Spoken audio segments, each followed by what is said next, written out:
오늘은 어린이 주일입니다. 5월의 첫째 주는 대체적으로 어린이 주일, 5월 둘째 주는 어버이 주일, 이렇게 우리 기독교는 지키고 있는데요.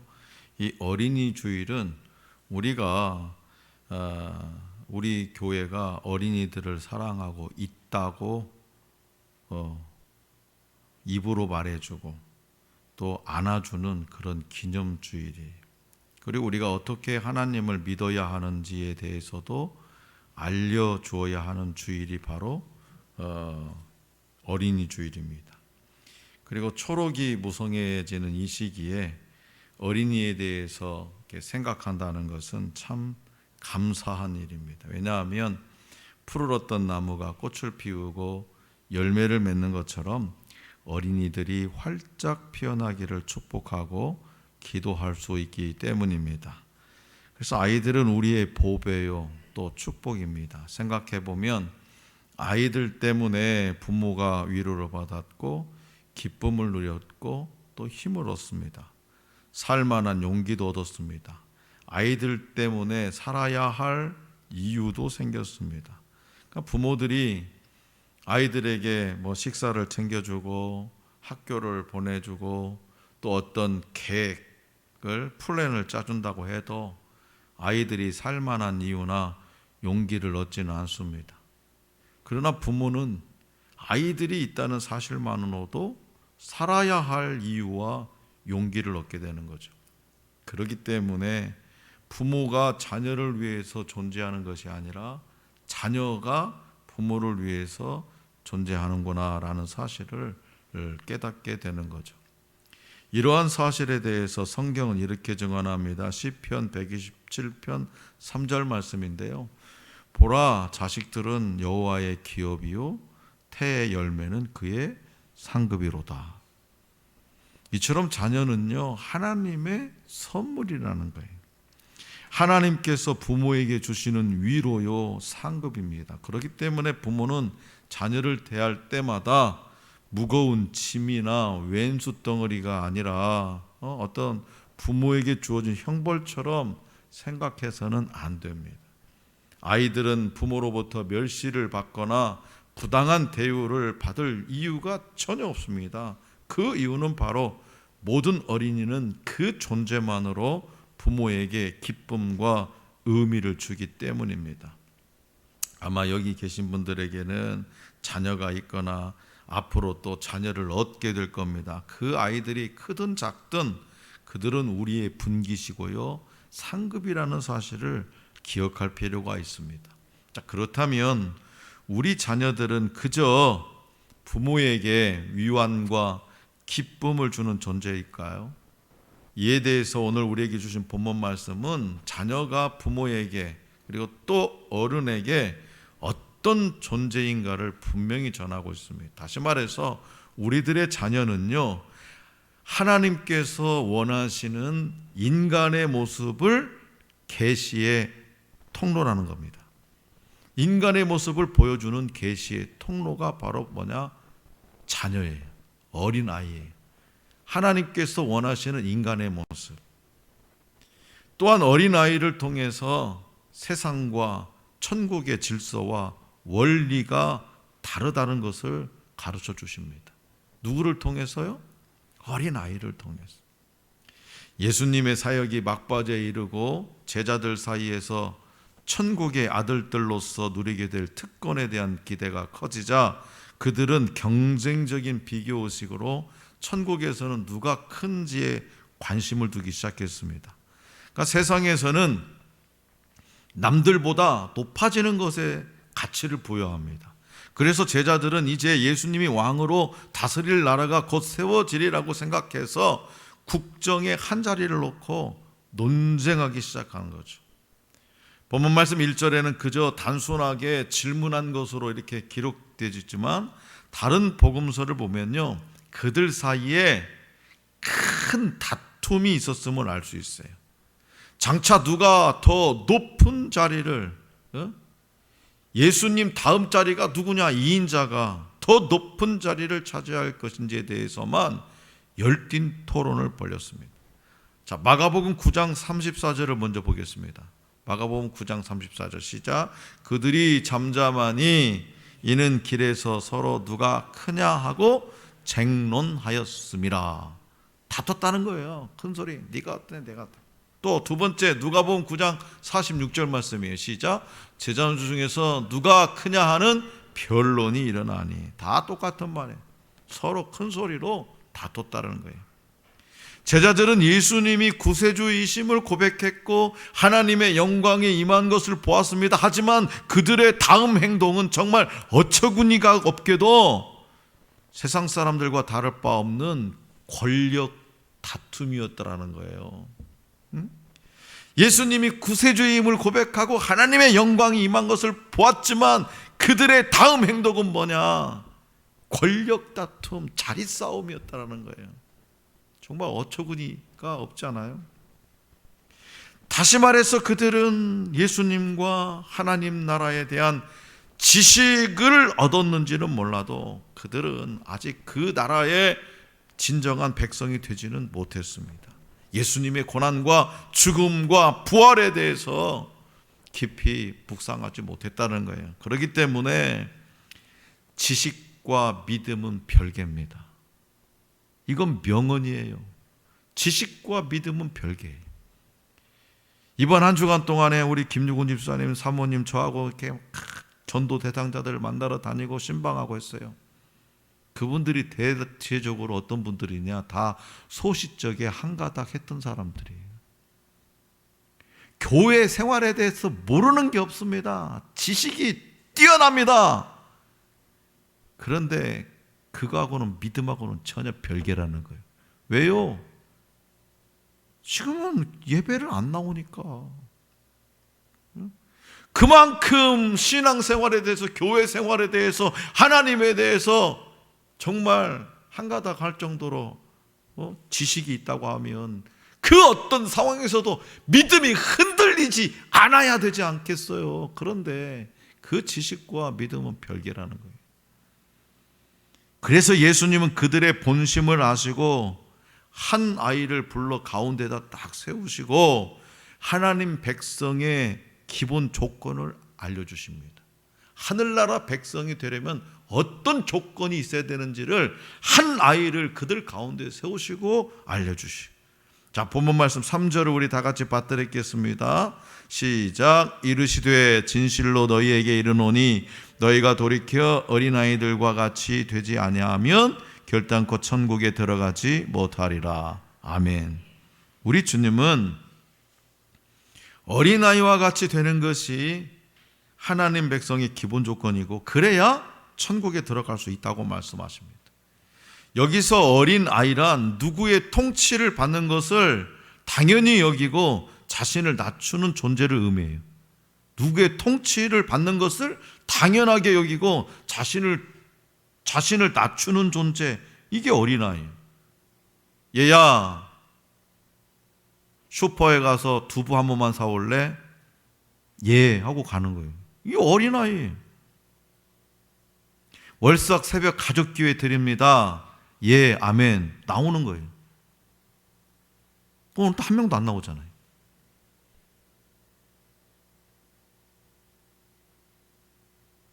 예수님은 제자들에게 당신을 따라오라고 계속 말씀하셨지만 그들이 도무지 이해하지 못해서 쉽게 보여주시기 위해서 어린아이를 세우신 거예요. 그래서 우리가 하나님 나라 백성이 되었다는 충분한 분명한 증거는 뭐냐? 어린아이와 같이 자신을 낮추는 거예요. 그냥. 한마디로 어린이들의 낮아짐을 배우라는 거예요. 이러한 증거가 우리에게 넘쳐나야 되는 거예요. 놀이터에 가보면요, 아이들이 얼마나 쉽게 친구가 되는지 알 수 있습니다. 미끄럼틀을 타는 아이들끼리 친구가 되고 때로는 그네를 타는 아이들끼리 친구가 되고 미끄럼틀, 그네, 또 뭐 시소를 한 바퀴 돌고 나면 놀이터에 있는 모두와 다 친구가 돼요. 티격태격하다가도요, 언제 그랬냐는 듯이 다시 어울려 놀이를 합니다. 어린이들은요, 마음의 벽을 쌓지 않아요. 그래서 쉽게 친구가 됩니다. 그래서 예수님께서 어린이들에게 배우라고 하신 낮아짐은 뭐냐?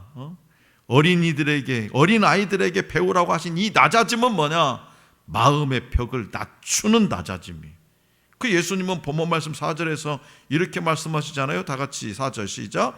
그러므로 누구든지 이 어린아이와 같이 자기를 낮추는 사람이 천국에서 큰 자니라. 아멘. 자, 여기서 자기를 낮춘다라는 말씀의 뜻이 무엇이겠습니까? 무엇이겠습니까? 자기를 낮춘다는 말씀의 뜻이 무엇이겠냐고요? 겸손해진다는 뜻일까요?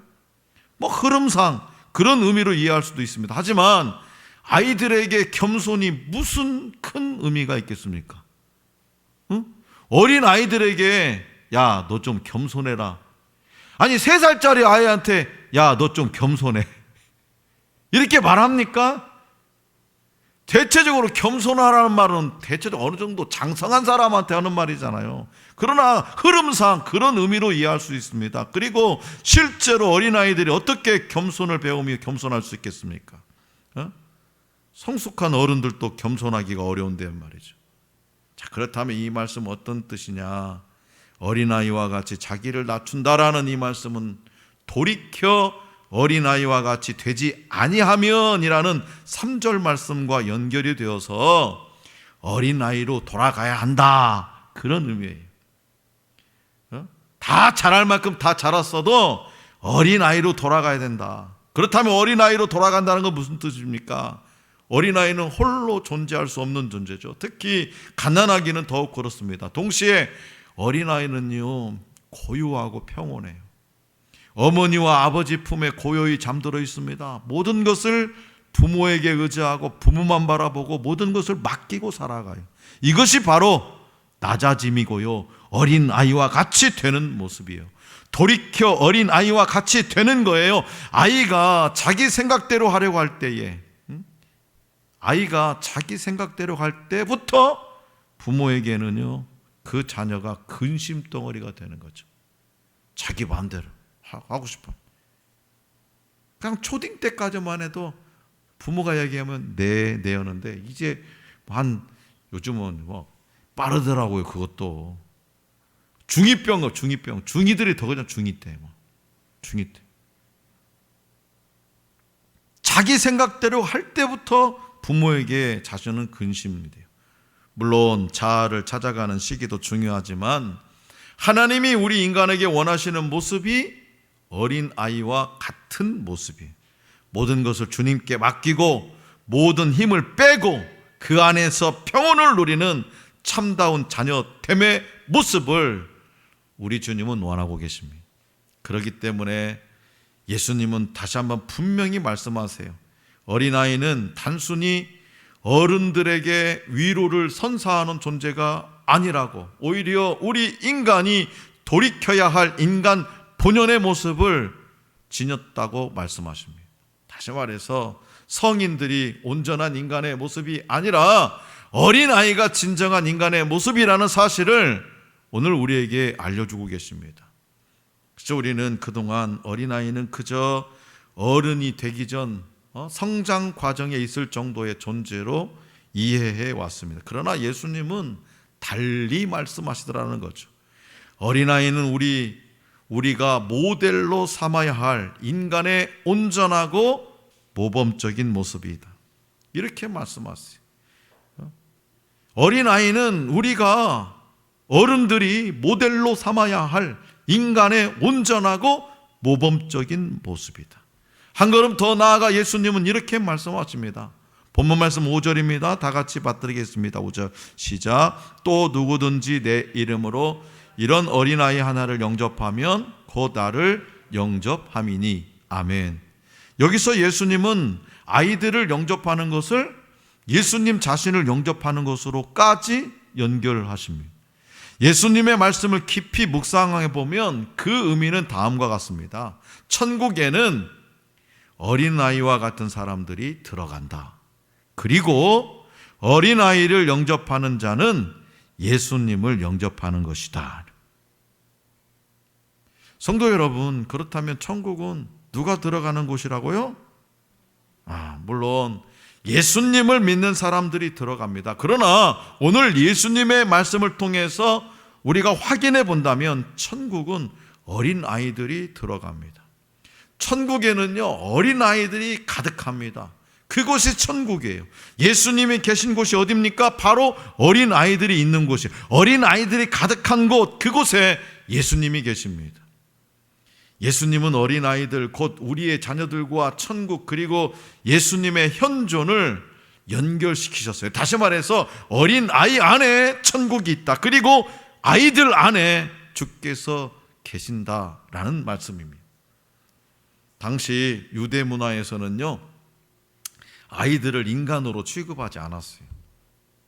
물론 우리나라도 오랫동안 그와 같은 문화권에 있었습니다. 그러나 우리 주님은 수천 년 전부터 어린아이들 안에서 천국을 보라고 말씀하세요. 어린아이들, 사람 취급도 하지 않는 그 어린아이 안에서 천국을 보라고 말씀하셨습니다. 어린아이들의 삶과 그들 안에 천국이 있다고 말씀하셨고요, 바로 그 안에 예수님의 현존이 함께 한다고까지 말씀하셨어요. 그래서 어린아이를 키우면서 우리의 아버지와 어머니가 되시는 하나님을 더욱 깊이 생각하게 됩니다.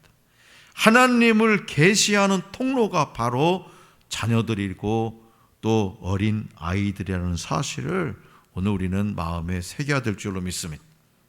마태복음 19장 23절 이하에서 우리 주님은요, 부자가 천국 가는 것보다 낙타가 바늘귀로 들어가는 게 더 쉽다고 말씀하세요.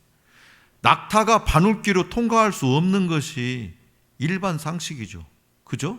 어떻게 낙타가 바늘귀로 통과합니까?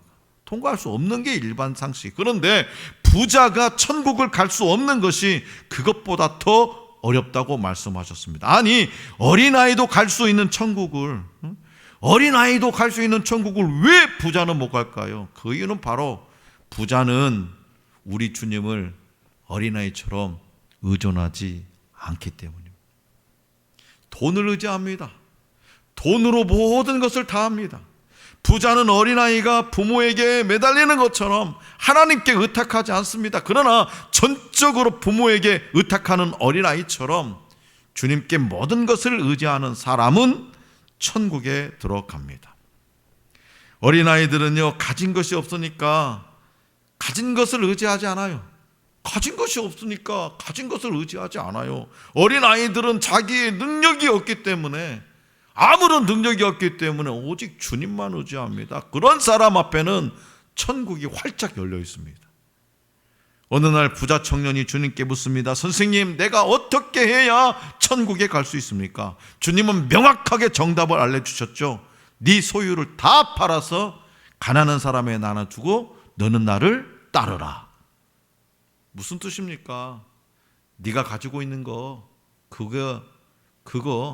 그거에 의존하지 말고 그 돈을 차라리 가난한 자에게 다 나눠주고 나를 믿어라. 내게 의존하라는 말씀이에요. 주님은 또한 이렇게 말씀하시죠. 가난한 자에게 복이 있나니 천국이 그들의 것이라. 물론 가난한 것 자체가 복은 아닙니다. 그러나 가난하면 모든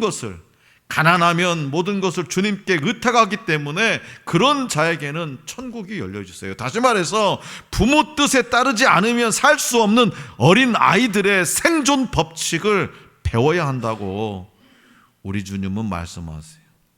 여러분들이 가지고 있는 생존 법칙, 돈, 능력, 계산, 사회적 인간관계, 이런 생존 법칙이 아니라 그냥 부모 뜻에 따르지 않으면 살 수 없는 어린아이들의 그 생존 법칙을 배워야 한다고 우리 주님은 말씀하십니다. 사랑하는 성도 여러분, 믿음의 가정에서 어린아이가 태어나면 이제 어느 정도 유아 세례를 이렇게 받게 합니다. 그러니까 유아는요, 자기 의지하고 상관없이 뭐예요? 아버지와 어머니의 뜻에 순종함으로 유아 세례를 받아요. 우리 총회는 좀 개편했어요. 이제는 조손 가정이 많아가지고, 그리고 또 입양하는 사람도 있고, 삼촌이 고모가 이렇게 양육하는 분도 있어서 그냥 보호자가 있으면 유아 세례를 받게 합니다. 부모가 아니더라도. 그러니까 유아들이 결정권을 행사하지 못해요. 자, 유아세로, 우리 교회도 유아세로 받은 박예리, 본인이 직접 받고 싶어도 받았어요? 아니죠. 결정권이 없어요. 아무런 결정권을 행사하지 못합니다. 그저 부모의 품에 안겨 있어요. 부모의 품에 안겨 있기만 합니다. 그러나 그 부모가 그 아이의 구원을 위해서, 사랑하는 딸을 위해서, 사랑하는 아들을 위해서, 아들의 구원을 위해서 하나님 앞에 예배하며 그로 인해서 유아는 복을 누리게 되는 거예요. 이것이 바로 은혜입니다. 은혜. 이제부터는요, 하나님이 그 아이를 안으시고 키워주실 겁니다. 힘을 빼고 그저 품 안에 안겨 있으면 돼요. 나의 힘을 탁 빼고 일평생 하나님 품에 안겨 있기만 하면 되는 거예요. 이처럼 오늘 우리는 우리 자신이 하나님의 자녀이자 어린 아이임을 기억할 필요가 있습니다. 또한 어린 아이를 키우면서 우리의 아버지와 어머니가 되시는 하나님을 더욱 깊이 생각할 수 있기를 원합니다. 하나님을 계시하는 통로, 우리가 하나님을 바라볼 수 있는, 눈에 보이지 않는 그 하나님을 우리 눈으로 바라볼 수 있는 통로가 바로 우리의 자녀들이고 어린 아이들입니다. 그러므로 오직 부모만을 의지하는 어린 아이에게 생존 법칙을 잘 배워서 하나님만을 전적으로 의지하는 우리 모두가 될 수 있기를 원합니다. 어린 아이에게 마음의 벽을 낮추는 낮아짐을 우리도 배워서 날마다 천국 백성의 삶을 살아갈 수 있기를 간절히 기원합니다.